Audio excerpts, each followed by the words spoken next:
Hello and welcome to Ace TCG. In today's video, we are going to be taking a look at the red-yellow two color control. So yeah, it's quite a. I was going to say it's a fun deck, but it's not really a fun deck for you and especially not for your opponent. So this deck has been running a little bit rampant lately because some tournaments have been topped by this. Which is pretty darn cool. One thing I will say about this deck, if you know anything about this deck and you already know how to play against this deck or you know what to expect, then that really is a lot of the deck in itself. The reason that I genuinely think this deck did so well is because so many people just weren't expecting for the deck to be what it actually is. They didn't know how to play against something that they'd never seen before. Now, it doesn't have as strong of a potency because players know what to expect when they swing into security now because it's been out for a little while. They know that you're going to get recovery back and they know you have a lot of removal options. If you can put yourself in a position where you've played against this deck before and you can see what's coming, or maybe this video will help you see what's coming, then you are able to make better and stronger plays with that in mind. But with that in mind, let's take a look at the deck. So of course, as I always say, I am a part of Team Crit. The link for our social medias and our own YouTube channel is in the description. If you want to take a peek at that, take a peek. So our babies, we are running on this list. We are running 4 Cupimon. So some lists are running a 5th egg with an Uppermon being there. I just like the fact that I can always get the Cupimon underneath my rookie, and when I swing with it, I can draw a card, which is needed because drawing as many cards in this deck is quite strong for some of our removal options, being Eden's Javelin. So Cupimon has an effect of inherited when attacking. If you have 5 or more security cards, trigger, draw 1. Overall, nice. Again, as we've talked about in many of the deck profiles, being able to draw a card straight off the bat is fantastic, and you want to try and do that as often as you can, especially with your rookies that you don't particularly care about in this deck, because a lot of the time you're either suiciding them to get to draw from the Cupimon and deal an additional damage, deal that damage to your opponent, or you're doing them for that on deletion effect, that on play effect, and it becomes just a body because you're not really ever going to like digivolve on top of them. So them just being able to get rid of themselves and do some damage is really nice. Add that additional pressure to your opponent. So next we'll take a look at our level 3s, our rookies. We have 4 Salamon. So Salamon is a card that you will see often, especially in this deck. It is the main rookie for the deck because the other one some people may run less options for. So Salamon is a fantastic card. It is a 4 play cost with a digivolve cost of 0, DP power of 2000, and it has the on deletion effect of if you have 3 or fewer security cards, trigger recovery +1. So this is great because it's the same as Angie Woman, which is the ultimate, and you can swing into this and you can actually put yourself up to 4 with this, which is something opponents just never really catch on with sometimes. Also, if you are low, it's nice just being able to have that. Also, again, this card is fantastic because being able to instead not play that 4 cost and just being able to put it on your Cupimon and get it out for free and swing and get even more bonuses feels fantastic. Overall, fantastic card. I would not drop that. Next, we are in fact running the 4 Patamon. So as I mentioned, this is the last of the rookies in the deck. Really low rookie numbers, and you shouldn't take that into account with normal deck building at all. But I like 4 of this card because, again, when you need cards in this deck, you really want to be drawing them, and there's a lot of ways that you can get this out and just be like on play. You can use your Magnadramon Mega to summon it and get an additional recovery. It just feels nice to be able to have those options. Plus, I really like the idea of making sure that I'm hitting that rookie on turn 1, making sure that I'm being able to get that Cupimon out as soon as possible to get that additional draw, and that's why I'm running 8 rookies, because I want to draw that early. But into Patamon. Patamon is a 4 cost play cost, it's a digivolve cost of 0 and a DP power of 2000. It has the on play effect of if you have 1 or fewer security cards, trigger recovery +1. So as I mentioned, it's an on play effect and even more recovery like it is with Salamon, and it's good for what it does in the most part. In a normal yellow deck, I wouldn't run this, especially not at such high numbers, because it's just not as consistent as some of the other rookies in those decks. But in this deck where you're trying to get that recovery back when you need and trying to like prolong games and have that survivability in your deck, this card's fantastic. The main downside of this card is that it's really hard to get right now because it only comes in the promo pack 0.0. You can get it in the magazine that came out for that, which include that promo pack. And that would be fantastic. But I think overall the promo packs are still going for a pretty darn penny. And that is the end of our rookies. Let's take a look at our Oni champions. So we are only running 4 champions, and as I mentioned, that's because we don't really see ourselves evolving a lot. We like to just play cards, even if it gives our opponent a lot of memory. But the reason we're running Ankyomon is because it is a security Digimon. Security Digimon are 5 play costs with a Digivolve cost of 2, DP power of 4,000, and then they have the security effect as a main effect of, at the end of the battle, play this card without playing its memory cost. So overall, it's fantastic at times where your opponent will swing in and it just gives you an extra way to swing and deal extra damage to your opponent. Added pressure is nice, but as a small, very small, like possible thing that we can do, if we're in a really bad position, we can, of course, Digivolve on top of our rookie, if we need to. Something I see myself doing sometimes is a lot of the time the Patamon is useless to me after I've played it. If my opponent has a blocker, for example, and I might try and climb up if I need to draw better pieces. Not something I do often, but it's definitely an option. It's there because you want to check it in your security more than anything. You can run the red option of this card. That might be a good idea. I just have more yellow cards in my collection, and overall, the ability to Digivolve up is strong enough over the argument for me of running more red cards, really. Also, with the TK, it is, yeah, with your Tamer, it's scary to have so many red cards in your deck in case you don't hit that yellow card when you need to with TK. Next, we're going to take a look at our ultimates. We are running 4 Magna Angemon. Magna is amazing, and I loved Magna in set 1, and I'm happy to see it continue getting some play in set 1.5. I was in a situation where I was like, I paid so much money for all these cards, and I don't feel like I'm getting as much use as I want to out of these, but it's nice to see it come back. Magna is a 7 play cost with a Digivolve cost of 3, a DP power of 6,000. It has the on-play effect of trigger recovery +1, which is fantastically simple. In a normal yellow deck, you wouldn't want to give your opponent so much memory, but in this deck, we don't really mind, and it fits with the style. Also, it has a really nice inherited effect of, during your turn, this Digimon gets +1,000 DP for every 3 security cards you have. So this is important because our megas are all 10k base, and right now in the game there are 11,000 and 12,000 megas running rampant. Being able to swing for sometimes 12, but even just 11 is enough sometimes to like not die to a Volk in security, for example. Really, really nice card overall though. And to finish off our ultimates, we're running 3 Mistymon.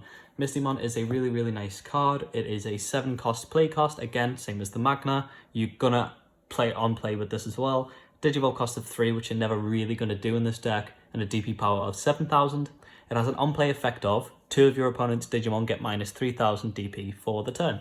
So this is pretty nice overall, and I quite enjoy it. Being able to remove some of your opponent's rookies is nice, or just lower your opponent's card down a little bit if you're on such very high memory yourself, and then you can use some of your options cards to remove power if necessary. But overall, it's just nice removal, and it's pretty okay against Rookie Rush, but they do have those pesky 4k and 5k rookies, of course. Next, we'll take a look at our megas. We're running 4 Magnadramon. Magnadramon is an 11 cost mega with a Digivolve cost of 3, DP power of 10,000, and it has the on-play effect of, if you have 3 or fewer security cards, trigger recovery +2. So that's nice because you can put yourself back up to 5 and pretty much reset your security per se. It also has the when attacking ability of, you may play one yellow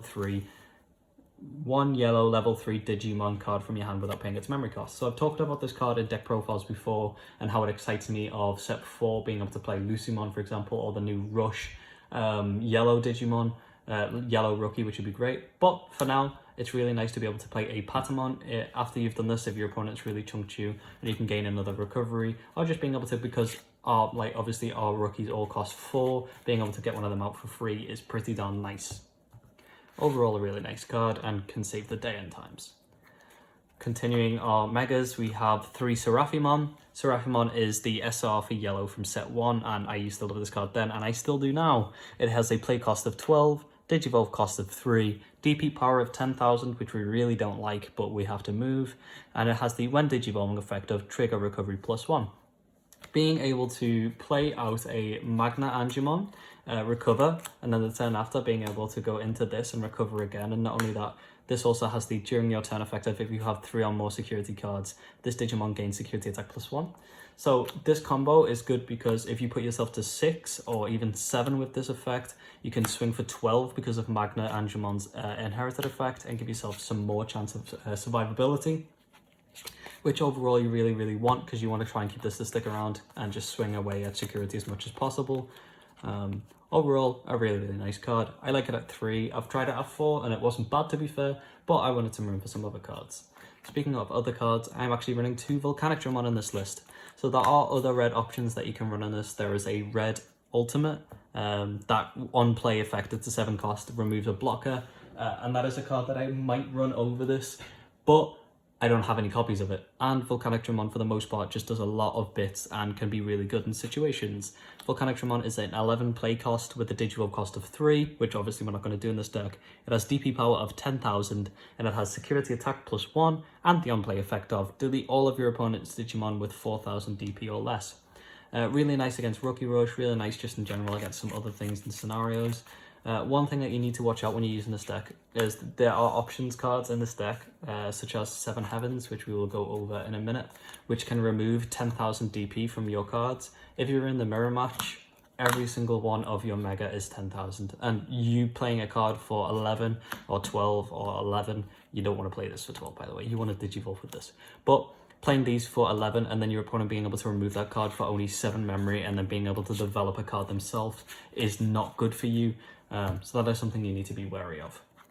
Speaking of options cards, we're going to take a look at Eden's Javelin, a card that is definitely seeing a lot of play right now. And on release of set 1.5, I was really excited for Eden's and I really wanted to shove it in my Shine list, but I just couldn't find space. I couldn't see myself drawing enough cards for it to be as effective as I'd like it to be. And I still sometimes see myself in that situation, but I come to love this card as the ultimate killer. Being able to play a card for 6 and remove my opponent's ultimate and draw a card is pretty darn nice. It's got the effects of 6 cost options card with the main effects of trigger, draw 1 card, and then one of your opponent's Digimon get minus 1,000 DP for each card in your hand. So if you have like 8, which you find yourself doing, you have to be a bit more careful with your hand because you have to be aware of Eden's. You can remove pretty much every ultimate in the game, which is good because it'll stop your opponent going into those pesky megas, which are a lot harder for us to remove. Overall, really nice, and also having that security effect of activate this effect comes in really useful. Next, the card I've just mentioned is Eden's Javelin. This is again from the trial deck, Eden's is, I believe. It's a 7 cost options card with the main effect of one of your opponent's Digimon get minus 10,000 DP for the turn. It also has the security effect of activate this card's main effect, which is really nice. Again, being able to put this in your security, well, get this in your security, swing it, and you can possibly remove a card that would finish the game for your opponent, is pretty darn nice. Also, the same as the Eden's Javelin, it's nice to remove ultimates and just getting rid of things and stopping your opponent to get to megas as soon as you possibly can. To finish off our yellow options cards, we have Glorious Burst. Glorious Burst is a 9 cost options card for yellow, as mentioned. It has the effects of reduce the memory cost of this card in your hand by 1 for each yellow Tamer you have in play, which is nice. We can sometimes play this for 8 or 7, which is fine. It has the main effect of one of your opponent's Digimon get minus 12,000 DP for the turn. So this is really nice and is one of our main and only ways to remove megas on your opponent's board. The downside of this is it doesn't have a security effect, which is balanced by Bandai, but we hate it as a yellow player. But yeah, overall, still a really good card, and I love it at 2 for just being able to remove those things. Some people in their list are now running Craniumon because True Champion Stevens decided to put some in his list to try and counter this deck, which is fine. And Glorious Burst is one of the main ways and only way that you can actually remove that Craniumon. So keeping this at 2 is nice if people decide to take that in fully. Next, we are running for Gaia Force. Gaia Force is a pretty darn nice card. It's like a staple of red, really. And if you don't know what this card is, then you need to get your head out of the sand. So Gaia Force is an 8 cost options card with the main effect of delete one of your opponent's Digimon. It is as plain and simple as bread and butter. It also has the security effect of activate this card's main effect, which is the main reason why we're running this card. Being able to have your opponent swing into your security, get this, and you can remove anything on your opponent's board is really, really nice. It's simple, it's plain, and it just does the trick. Something to keep aware of is obviously you need to have a red card out, a red Tamer or a red Digimon for you to actually activate your options cards. So please keep that in mind and don't try and Gaia Force your opponent when you only have yellow cards present. Next, more red options cards. We're running 2 Shield of the Just and 1 Plasma Strike. So this is the normal list really for the red-yellow deck. Shield of the Justice is 6 cost options card with the main effect of delete one of your opponent's Digimon with 5,000 DP or less, and it has the effect of if you have a red Tamer in play, delete one of your opponent's Digimon with 8,000 DP or less. The Plasma Strike is a 4 cost options card with the effect of main, delete one of your opponent's Digimon with 13,000 DP or more. So this is good to be able to deal with your opponent's level 7 megas, which is nice because there's still quite a few going around in set 1.5. And Shield of the Just, when you get that red Tamer out, is again another great option for us to be able to remove ultimates. This deck is the ultimate killer. Yes, I know I was really cheesy and I went there. Next, we have the yellow Tamer for the deck. We have TK. I still, to this day, believe that TK is the best Tamer in the game. Currently, I think some new ones are coming and they might challenge that, definitely. But TK is a 4-cost Tamer with the start of your turn effect of if you have 2 or less memory, set your memory to 3. It also has the on-play effect of look at your opponent's security, look at your security, imagine look at your opponent's, look at your security stack and then reveal 1 card and add it to your hand. If that card's a yellow card, trigger recovery +1. Really good to be able to look at what's in your security so you can plan around what to do. Getting a card to hand is fantastic. A downside of this is if you check this in your security and it goes off and you don't have a yellow card in your security, you are going to self-damage yourself, which has happened to me, and I've actually lost games in tournaments because of it. All in all, though, the plus outweighs the cons, and when it goes off, you win games. And to finish off the deck, we are running 3 Taikamiya. So Taikamiya is a red Tamer, and we are running it specifically because it's a red card, because if we get the tie out and we get it in security or we just power play it for 2, we are actually able to then cast our red options cards if we need to. It also helps by its effect being able to help some of our megas get there. It's a 2-cost Tamer card with the during your turn effect of all of your Digimon get plus 1,000 DP, and it has the security effect to play this card without paying its memory cost, the same as the TK does. Overall, it's fine. As I mentioned, it can help our megas get there, stay healthy. And if we do the Seraphimon, Magna Angemon thing that I talked about before, where you can get to 12, this can put you to 13k. It means you're not going to get wiped out by a lot of megas in the games now. And that is actually really helpful. But that is our Mcdonalds deck. That is the red-yellow deck that has been going rampant right now. If you don't know how to play against this deck, hit me a message. I'm usually down to play the game. All you need to be aware of is they're going to recover a lot. They are going to have a lot of options cards in the security, unless they're really unlucky. But their main win and game plan with this deck is to deck you out. They want you to use all of your resources, them to be able to remove them, and then you can deal with it. One way you can deal with this deck is to try and flood your board with cards that are really difficult for your opponent to do. You need to give them situations where they have to really choose what cards to remove, and if they don't, then that can be game for you. Hard, and it can be hard overall because a lot of it does come down to luck. If you've enjoyed the video and this list is helpful to you, please leave a like and subscribe. But more than anything, more than the useless content begging and the creator begging, I hope you have a fantastic day, and I hope that the rest of your week goes great.